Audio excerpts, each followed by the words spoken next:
কমপক্ষে 100 বার বলতে চেষ্টা করি আস্তাগফিরুল্লাহ ওয়া আতুবু ইলাইহ। এবং সকালে এবং সন্ধ্যায় একবার করে বলার চেষ্টা করি সাইয়্যিদুল ইস্তেগফার। সাইয়্যিদুল ইস্তেগফার কোন বইয়ে পাবেন? আমি রেফার করি একটা বই, হিসনুল মুসলিম। এই বইটার অ্যাপসও পাওয়া যায় প্লে স্টোরে, এখানে পাবেন। সকালবেলা পড়ার পরে কেউ যদি সন্ধ্যার আগে মারা যায় ইনশাল্লাহ জান্নাতে যাবে। সন্ধ্যাবেলায় পড়ার পরে ফজর হওয়ার আগেই যদি মারা যায় ইনশাল্লাহ জান্নাতে যাবে। কোনটা সাইয়্যিদুল ইস্তেগফার? আল্লাহুম্মা আনতা রাব্বি লা ইলাহা ইল্লা আনতা খালাকতানি আনা আবদুক ওয়া আনা আলা আহদিক ওয়া ওয়া'দিকা মাস্তাতা'ত আউযু বিকা মিন শাররি মা সানা'ত আবুউ লাকা বিনি'মাতিকা আলাইয়া ওয়া আবুউ বিযানবি ফাগফিরলি ফাইন্নাহু লা ইয়াগফিরু যুনুবা ইল্লা আনত। এর আগে কখনো শুনেছেন? যাদের মুখস্থ নাই, এটা মুখস্থ করা যাবে? সারা জীবনে মাশাআল্লাহ আমরা এসএসসি পাস করেছি না, এইচএসসি করেছি, অনার্স মাস্টার্স করেছি, physics, chemistry, biology, economics, political science, geopolitics, BCS coaching, computer course সব করেছি না? সাইয়্যিদুল ইস্তেগফারটা মুখস্থ করা যাবে না? যাবে ইনশাআল্লাহ। আল্লাহ পাক তৌফিক দান করুন। চেষ্টা করেন প্রত্যেক দিন বেশি থেকে বেশি বলার জন্য লা হাওলা ওয়ালা কুওয়াতা ইল্লা বিল্লাহ। পারা যাবে ইনশাআল্লাহ। জান্নাতে গাছ রোপণ করতে চান? আপনি কি চান জান্নাতে আপনার বাগান থাকুক, খেজুর বাগান? জান্নাতে গিয়ে দেখবেন আপনার নামে জমি আগে থেকেই কেনা আছে এবং সেখানে খেজুরের গাছ আগে থেকেই রোপণ করা আছে। এমন সৌভাগ্য চান? বেশি থেকে বেশি পড়বেন সুবহানাল্লাহিল আযীম ওয়া বিহামদিহি, সুবহানাল্লাহিল আযীম ওয়া বিহামদিহি। একবার পড়বেন, একটা গাছ রোপণ করা হবে ইনশাআল্লাহ। কমপক্ষে 10 বার পড়বেন, সকালে 10 বার, সন্ধ্যায় 10 বার। কি পড়বেন? দরুদ শরীফ। কি পড়বেন? দরুদ শরীফ।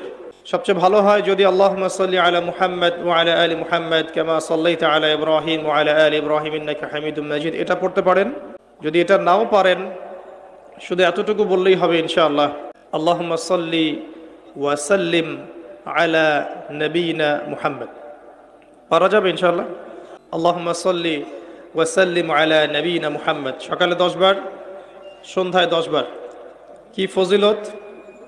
নবী সাল্লাল্লাহু আলাইহি ওয়াসাল্লাম আপনার জন্য সুপারিশ করবেন ইনশাআল্লাহ। নবী সাল্লাল্লাহু আলাইহি ওয়াসাল্লাম আপনার জন্য সুপারিশ করবেন ইনশাআল্লাহ। তবে যদি আপনি ভেবে থাকেন যে আপনি সুদ খাচ্ছেন, ঘুষ খাচ্ছেন, দুর্নীতি করছেন, অন্যের হক নষ্ট করছেন, নামাজের ধার ধারছেন না, যাকাতও দিচ্ছেন না, পর্দা করছেন না, নবী সাল্লাল্লাহু আলাইহি ওয়াসাল্লাম আপনাকে দেখে খুশি হবেন, এমনটা মনে করার কোনো কারণ নেই। যেমন নবী সাল্লাল্লাহু আলাইহি ওয়াসাল্লাম বলেছেন, এক শ্রেণীর নারী বের হবে আখিরুজ জামানে, শেষ জামানায়। কোন জামানায়? শেষ জামানায়। মানে এই নারীরা যখন বের হবে বুঝতে হবে শেষ জামানা চলে এসেছে। কথা কি বুঝতে পারছেন? কারা তারা? নবীজি বলেছেন নিসাউন কাসিয়াতুন আরিয়া মুমিলাতুন মাইলাত। এমন নারী যারা কাপড় পরেও নগ্ন থাকবে। এমন এক শ্রেণীর মহিলা যারা কাপড় পরবে কিন্তু তারপরেও নগ্ন থাকবে। আমার কি ব্যাখ্যা করে বোঝানোর দরকার আছে? যারা মানুষকে আকৃষ্ট করবে, নিজেরাও মানুষের দিকে আকৃষ্ট হবে, এই শ্রেণীর নারীদের ব্যাপারে নবী সাল্লাল্লাহু আলাইহি ওয়াসাল্লাম বলেছেন তারা জান্নাতে যাবেও না, জান্নাতের গন্ধও পাবে না। অতএব আমল যাই হোক না কেন, শুধু সকাল সন্ধ্যায় 10 বার দরুদ পড়লেই যে আমি সুপারিশ পেয়ে যাব এমনটাও ভাবার সুযোগ নেই।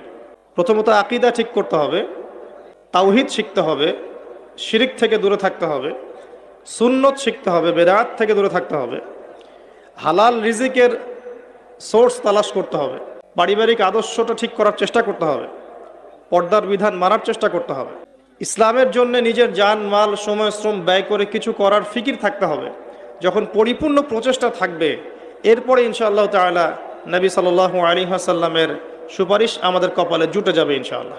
যদি কোনো প্রচেষ্টাই না থাকে, কোনো প্রচেষ্টাই নাই, শুধু মুখে একবার লা ইলাহা ইল্লাল্লাহ বলেছি এবং ভাবছি যে আমি জান্নাতে চলে যাব, ফরজ ওয়াজিবের ধার ধারছি না, শিরক তাওহীদের ধার ধারছি না, সুন্নত বেদাতের পরোয়া করছি না, হালাল হারামের কোনো পরোয়া করছি না, ভেবে নিচ্ছি যে আমি লা ইলাহা ইল্লাল্লাহ বলেছি, জান্নাতে চলে যাব, তাদের জন্যে আসলে এই পৃথিবীটা নয়।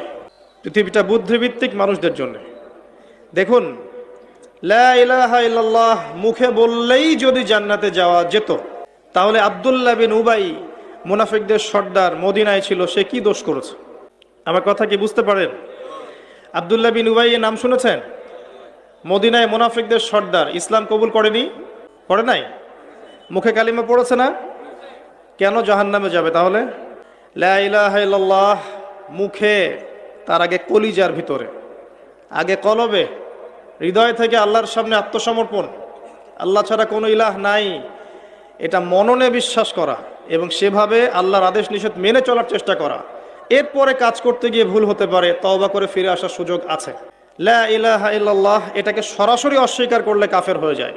আর লা ইলাহা ইল্লাল্লাহকে মুখে স্বীকার করে মনের মধ্যে কপটতা থাকলে মুনাফিক হয়। আবার লা ইলাহা ইল্লাল্লাহ বলে বিভিন্ন পাপাচারে লিপ্ত থাকলে ফাসেক এবং জালেম হয়। আর লা ইলাহা ইল্লাল্লাহকে মন থেকে বিশ্বাস করে, মুখে স্বীকার করে, কাজে বাস্তবায়ন করলে পরিপূর্ণ মুসলিম হয়। আমি কি বোঝাতে পারছি?